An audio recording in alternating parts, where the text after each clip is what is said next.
여러분의 열정을 응원합니다. 우리국어 현대문법 6번째 시간입니다. 오늘은 지난번에 이어서 Q&A 시간을 한 번 더 가져보도록 하겠습니다. 여러분이 또 질문을 많이 올려줬는데 선생님이 오늘 차근히 답변을 하도록 하겠습니다. 첫 번째 질문은 이형태에 관한 질문이었어요. 자, 보겠습니다. 의문론적 이형태는 의문 환경에 의해서 일어나는 거고, 형태론적 이형태는 단어 때문에 일어나는 현상이라고 생각하면 되나요? 형태론적 이형태가 잘 이해가 안 돼요 라고 고민을 올려줬는데요. 일단 의문론적 이형태에 대한 이해는 잘하고 있네요. 자음과 모음 혹은 양성 모음, 음성 모음의 조합에 따라서 달라지는 이형태를 의문론적 이형태라고 이야기를 하죠. 예를 들자면 막다 뒤에는 과거 시제 선어말하니까 아시 와요. 왜냐하면 양성 모음인 아를 공유해야 되기 때문이죠. 모음 조화라고 부르죠. 반면에 먹다는 엇을 써주는 것처럼요. 자, 그런데 하다라고 하는 것은 양성 모음이기 때문에 앗을 써줘야 될 것 같은데 앗이 아니라 뭘 쓰고 있습니까? 엿을 쓰고 있죠. 엿을 쓰는 이유를 의문론적으로 설명할 수 없습니다. 그렇다면 원인은 뭐에 있는 거예요? 하라고 하는 형태소에 있다는 거죠. 그래서 형태론적 이형태라고 부르게 되는 겁니다. 답변이 되었나요? 자, 두 번째 질문입니다. 음절이 발화의 가장 작은 단위라고 설명해 주셨는데 모음 하나만으로도 발음이 가능하므로 음절에는 모음 하나하나가 모두 포함되나요? 라고 질문을 올려줬는데 아주 좋은 통찰력이라고 일단 칭찬을 하고 싶습니다. 모음은 음절을 만들 수 있기 때문에 성절음이라고 부르고요. 곧 모음은 음절이 됩니다. 모든 모음은 음절이다 라고 하는 명제는 틀린 명제가 아닙니다. 아주 좋아요. 자, 그 다음 질문입니다. 푸르는 어떻게 쪼개나요? 라는 질문을 해준 친구가 있었는데 형태소로 쪼개는 대원칙은 더 이상 쪼갤 수 없을 때까지 쪼개는 겁니다. 그럼 푸르는 더 이상 쪼갤 수 없느냐? 쪼갤 수 있어요. 푸른의 원래 기본형은 푸르다거든요. 푸르가 실질적인 의미를 지니고 있는 부분인 거예요. 그러니까 푸르를 쪼개고 뒤에 있는 니은은 어미가 되는 겁니다. 어떤 어미냐면 뒤에서 자세히 공부하겠습니다만은 푸른 밤 했을 때 뒤에 밤이라고 하는 체언을 꾸며주는 관형사형 어미라는 거예요. 어쨌든 하나의 형태소로 기능을 하고 있다라는 겁니다. 다음 질문입니다. 비웃다라는 단어는 그러면 비 더하기 웃다가 아니라 원래 비웃다라고 하는 단어인가요? 라는 질문을 올려준 친구가 있었는데 여기서 짚고 넘어가야 될 개념 꼭 짚어야 되겠습니다. 형태소와 단어의 차이입니다. 형태소는 더 이상 쪼갤 수 없는 상태를 말하는 거고요. 단어는 더 쪼갤 수 있습니다. 자, 단어에는 합성어, 파생어까지 다 들어가요. 그렇기 때문에 비웃다는 파생어기 때문에 단어는 단어입니다. 하지만 하나의 형태소입니까? 물어보면 아닙니다. 비는 접사이기 때문에 이것은 파생어죠. 비라고 하는 접사와 웃다라고 하는 어근으로 구성된 파생어인 겁니다. 자, 이해됐을 거라고 생각합니다. 다음 질문입니다. 뒤섞다에서 뒤가 빽이 아니고 뒤죽박죽의 느낌이어서 합성어가 아니라고 말씀해 주셨는데 왜 철들다는 합성어인지를 모르겠습니다. 철이 아이언 말고 다른 뜻이 있나요? 라고 질문해 준 친구가 있는데 네, 맞습니다. 철은 아이언 말고 다른 뜻이 있습니다. 이런 뜻이 있어요. 자, 그 다음 보겠습니다. 두 개나 질문을 해줬네요. 첫 번째 질문. 동사였던 마르다는 단어에 접두사 메가 붙으면 메마르다가 되는데 메마르다라는 형용사가 되는데 마르다와 메마르다가 동사와 형용사로 어떻게 구분되는 건지 모르겠습니다. 둘 다 상태나 모양 같은 것을 나타내는 말이어서 형용사 같은데 무슨 차이가 있는지 모르겠습니다. 라는 질문입니다. 아직 동사 형용사를 공부하지 않았기 때문에 당연한 질문일 수 있어요. 동사와 형용사를 구분하는 다양한 방법들이 있는데요. 그 중에 가장 쉬운 방법이 뭐냐면 현재 시제의 선어말어민이 사용하는 겁니다. 그건 뭐냐면 는이에요. 는을 가운데 넣어보면 돼요.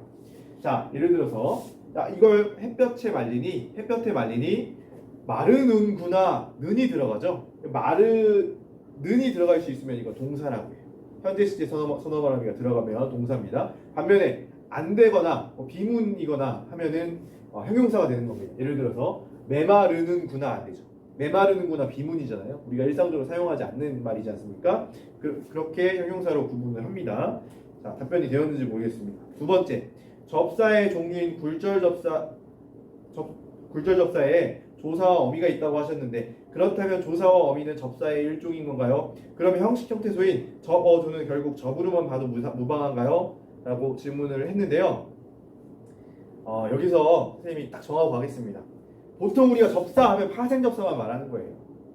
그러니까 접사가 붙는 말이라는 뜻이기 때문에 조사나 어미도 다른 말에 붙어서 쓰이는 것이기 때문에 접사라고 부르는데 파생접사와 구분하기 위해서 굴절접사라고 하는 거지. 우리가 보통 접사 하면은 파생접사만 말하는 겁니다. 접두사, 접미사만 말하는 거예요. 선생님이 그냥 설명한 거예요. 이렇게 보는 입장도 있다. 접사에 굴절접사, 파생접사가 있는데 굴절접사를 여러분 접사라고 그냥 파생접사와 그냥 같은 것으로 묶어서는 절대 안 됩니다. 자, 그 다음 의존 형태소 뒤에는 무조건 상호 의존성을 갖는 어미가 와야 되나요? 아니요. 의존 형태소더라도 어간 뒤에 어미가 오는 거고요. 그리고 어간 뒤에도 어미가 아닌 다른 것들이 올 수도 있어요. 예를 들어서 어간 뒤에 또 다른 단어를 만들어내기 위해서 접사가 올 수도 있는 거고요. 예를 들어서 넓다 뒤에 널이라고 하는 어간 뒤에 어미가 아닌 희가 올 수 있죠. 희, 넓히다가 될 수 있다는 얘기예요. 그리고 합성어도 만들 수 있잖아요. 넓다 뒤에 둥글이라고 하는 어간이 또 올 수 있습니다. 그렇죠? 그래서 꼭 그런 건 아니다라는 겁니다. 자,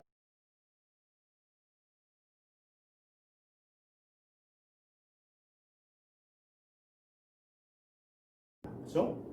그래서 꼭 그런 건 아니다라는 겁니다. 자, 영상에서 덧프로 어근이라고 하셨는데 어간 아닌가요? 라고 질문한 친구가 있어요. 둘 다 맞아요. 어근이라 함은 단어의 형성, 그러니까 이거 합성어야 파생어야 물어볼 때는 어근이라고 해야 되는 거고요. 야, 이거 이 동사 형용사인데 이 동사 형용사 이 앞부분 실질적인 의미를 지니고 있는 이 부분을 뭐라고 해? 하면 어간이라고 해야 되는 거예요. 그러니까 같은 걸 다른 관점에서 보는 겁니다. 동사, 형용사, 용언의 활용 같은 거 할 때는 어간이라고 보고요. 단어의 형성, 우리 파생어, 합성어 공부했잖아요. 거기서는 어근이라고 불러줘야 되는 거예요. 자, 그 다음 보겠습니다. 직접 구성 성분은 처음에 두 갈래로 나누는 것을 시작으로 결정되는 건가요? 그 기준은 자연스러움인가요? 아니면 따로 명확한 기준이 있는 건가요? 라고 했는데 자연스러움입니다. 그래서 사실 명확하지 않은 부분이 있어요. 해돋이 같은 경우에 해돋이로 볼 것인지 아니면 해돋이로 볼 것인지 의견들이 조금씩 달라요. 자연스러움을 기준으로 하기 때문에 명확한 기준은 없습니다. 그 다음 보겠습니다. 도리국어 170쪽 6번의 선지 1번 단어 집에서의 유형은 무엇인가요? 집에서는 하나의 단어가 아닙니다. 집, 명사에서는 조사적 두 개의 단어로 봐야 되는데 집은 뭡니까? 그렇죠. 단일어입니다. 하나의 실질 형태소이자 자립 형태소이기 때문에 단일어고요. 두 번째, 돌아가다는 유형은 무엇인가요? 돌다와 가다가 합성된 거네요. 합성명사네요. 합성명사가 아니고 합성어입니다. 융합합성어는 보통 한자어로 이루어져 있나요? 선생님 생각해 본 적 없는데요. 선생님이 알고 있는 융합합성어들만 해도 거의 한자어네요. 좋은 생각인 것 같아요. 자, 어미는 품사를 바꿀 수 없나요? 네, 어미는 품사를 바꾸지 못합니다. 품사를 바꿔주는 것은 접사예요. 그 다음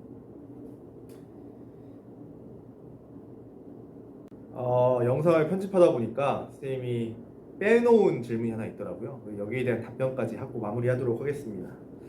교재 166쪽에 보면 의존 형태소에 대해서 조사, 어간, 어미, 접사에 붙어서 쓰인다 이렇게 설명이 되어 있대요.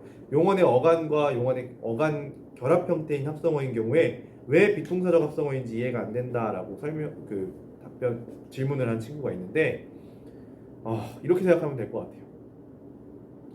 계속 얘기하는데 어간은 어미와 상호 의존성을 가잖아요. 없으면 진짜 우리 일상생활에서 어미를 빼놓고 어간만 쓰면 얼마나 어색한지 보여주겠습니다. 이거 마실 것이거든요. 마실 것이에요. 마시다라고요. 근데 마시가 어간이고 다가 어미예요. 마시만 쓰면 이거 어떻게 되냐면 마시 것. 먹을 것도 아니고요. 것이 돼요. 이게 바로 비동사적인 거라고. 근데 우리가 일반적으로 그냥 덮밥, 넙둥글다 합성어로 쓰고 있기 때문에 그게 잘못된 문장 구성 방식이다라는 거 인식 못하고 사는 거지 비동사적인 겁니다. 물론 표준어가 아니다, 잘못된 구성 방식이니까 쓰지 마라 이런 뜻은 아니에요. 언어라고 하는 것은 자연 발생하는 것이기 때문에 사용해야 되는 게 맞고 표준어가 맞습니다. 그런데 구성 방식이 통사적이지 않다 이런 의미입니다. 그 다음 뒤에 내용도 그런 비슷한 것 같아요. 덮밥 설명됐을 것 같아요. 원래 통사적 구성 방식이라면은 덮은 밥 정도가 됐을 텐데 어미가 없이 어간 뒤에 바로 체언이 와 있기 때문에 이것은 비동사적 합성어라고 봐야 된다는 겁니다. 이해됐습니까?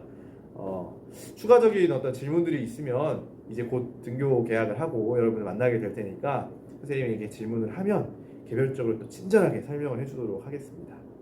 자, 이만 Q&A 영상 마치는데요. 질문지에 보면은 여러분이 선생님에 대한 응원 메시지들도 많이 있었어요. 그런 메시지를 보면서 사실 이 수업 준비하는 게 쉽진 않거든요. 영상 촬영하는 것도 그렇고 편집도 굉장히 고됩니다. 그래서 여러분이 선생님 응원해주는 메시지를 보면서 또 힘을 내서 하루 또 하루 수업 준비를 할 수 있었습니다.